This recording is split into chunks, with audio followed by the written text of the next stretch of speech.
ಒಂದು ಟೈಮಲ್ಲಿ ಯಶ್ ಅವರು ಒಂದು ಪ್ರೆಸ್ ಕಾನ್ಫರೆನ್ಸ್ ಅಲ್ಲಿ ಹೇಳ್ತಾರೆ, ನಾನು ಬಾಲಿವುಡ್ಗೆ ಹೋಗ್ತಾ ಇಲ್ಲ, ಬಾಲಿವುಡ್ ಅವ್ರನ್ನೇ ನನ್ನ ಹತ್ರ ಕರೆಸ್ತಾ ಇದ್ದೀನಿ ಅಂತ.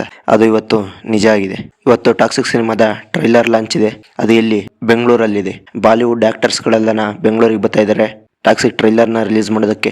ಜೊತೆಗೆ ಈ ಟ್ರೈಲರ್ ಲಾಂಚ್ ಮಾಡೋದಕ್ಕೆ ಚೀಫ್ ಗೆಸ್ಟ್ ಆಗಿ ಯಾರು ಸಲ್ಮಾನ್ ಖಾನು, ಶಾರುಖ್ ಖಾನು ಅವ್ರನ್ನ ಕರೆಸ್ತಾ ಇಲ್ಲ, ನಮ್ಮ ಕನ್ನಡದ ಶಿವರಾಜ್ ಕುಮಾರ್ ಅವ್ರನ್ನ ಚೀಫ್ ಗೆಸ್ಟ್ ಆಗಿ ಕರೆಸ್ತಾ ಇದ್ದಾರೆ. ಇದು ಕನ್ನಡಿಗರಿಗೆ ಹೆಮ್ಮೆ ಪಡುವಂತ ವಿಷಯ. ಇನ್ನು ಟಾಕ್ಸಿಕ್ ಸಿನಿಮಾದ ಟ್ರೈಲರ್ ಬಗ್ಗೆ ಮಾತಾಡೋಣ. ಇದುವರೆಗೂ ಕನ್ನಡದಾಗೆ ಈ ತರ ಸಿನಿಮಾನೇ ಬಂದಿಲ್ಲ. ಅದು ದರ್ಶನ್ ಆಗಿರ್ಬೋದು, ಸುದೀಪ್ ಆಗಿರ್ಬೋದು, ಇವನ್ ಉಪೇಂದ್ರ ಕೂಡ ಈ ತರನ ಡೈರೆಕ್ಟ್ ಮಾಡಿಲ್ಲ ಹಾಗೂ ಸಿನಿಮಾ ಕೂಡ ಮಾಡಿಲ್ಲ. ಉಪೇಂದ್ರ ಅವರು ಸಿನಿಮಾ ಮಾಡಿದ್ದಾರೆ, ಆದ್ರೆ ಅವ್ರ ಸಿನಿಮಾ ಬೇರೆ ಲೆವೆಲ್ ಆಗಿರ್ತವೆ.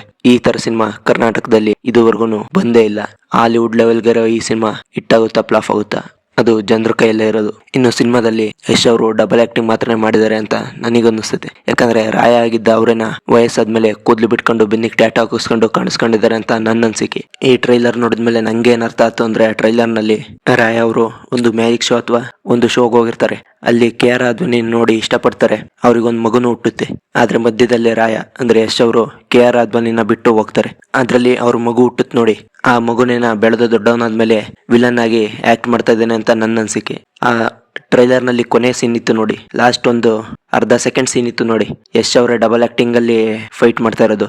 ಅದರಲ್ಲಿ ಒಂದು ರಾಯ ಮತ್ತೆ ಅವನ ಮಗ, ಅದು ನನ್ನ ಅನ್ಸಿಕೆ. ಇನ್ನು ನಯನತಾರ ಅವ್ನ ಗರ್ಲ್ ಫ್ರೆಂಡ್ ಆಗಿರ್ತಾನೆ ಅಂತ ನನ್ನ ಅನ್ಸಿಕೆ. ಇನ್ನು ರುಕ್ಮಿಣಿ ವಸಂತು ರಾಯನ ಕೊಲ್ಲೋದಿಕ್ ಕಳ್ಸಿರೋ ಹುಡುಗಿ ಆಗಿರ್ತಾಳೆ ಅಂತ ನನ್ನ ಅನ್ಸಿಕೆ.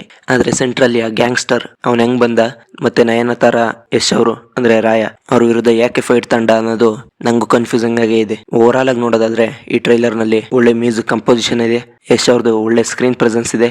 ಇನ್ನು ಎಡಿಟಿಂಗು, ಕಲರ್ ಗ್ರೇಡಿಂಗು ಎಲ್ಲ ಮಸ್ತ್ ಇದೆ. ಟ್ರೈಲರ್ ನ ಕೊನೆ ಭಾಗದಲ್ಲಿ ನೋಡಿದ್ರೆ ಟಾಕ್ಸಿಕ್ 2 ಬರ್ಬೋದು ಅಂತ ನನ್ನ ಅನ್ಸಿಕೆ. ಆದ್ರೆ ಬರುತ್ತೆ ಇಲ್ಲ ಅನ್ನೋದು ಗೊತ್ತಿಲ್ಲ. ಇದು ವರ್ಲ್ಡ್ ವೈಡ್ ರಿಲೀಸ್ ಆಗ್ತಾ ಇರೋದ್ರಿಂದ ಪಕ್ಕ ಹಿಟ್ಟಾಗಿ ಆಗುತ್ತೆ. ಹೈಯೆಸ್ಟ್ ಕ್ರಾಸಿಂಗು KGF 2 ಇದೆ, ಆದ್ರೆ ಟಾಕ್ಸಿಕ್ ಅದನ್ನು ಮೀರಿಸುತ್ತೆ ಅಂತ ನನ್ನ ಅನ್ಸಿಕೆ. ಇದೇ ತರ ಮುಂದೂ ಕನ್ನಡ ಸಿನಿಮಾಗಳು ಹಿಟ್ಟಾಗ್ಲಿ, ಬ್ಲಾಕ್ ಬಸ್ಟರ್ ಆಗ್ಲಿ, ಫ್ಯಾನ್ ಇಂಡಿಯಾ ಸಿನಿಮಾಗಳಾಗ್ಲಿ ಅಂತ ಆಶಿಸ್ತಾ, ಇನ್ನು ಈ ಟ್ರೈಲರ್ ನೋಡಿ ನಿಮ್ಗೆ ಏನು ಅನ್ನಿಸ್ತು ಅನ್ನೋದ ಕಮೆಂಟ್ ಮಾಡಿ.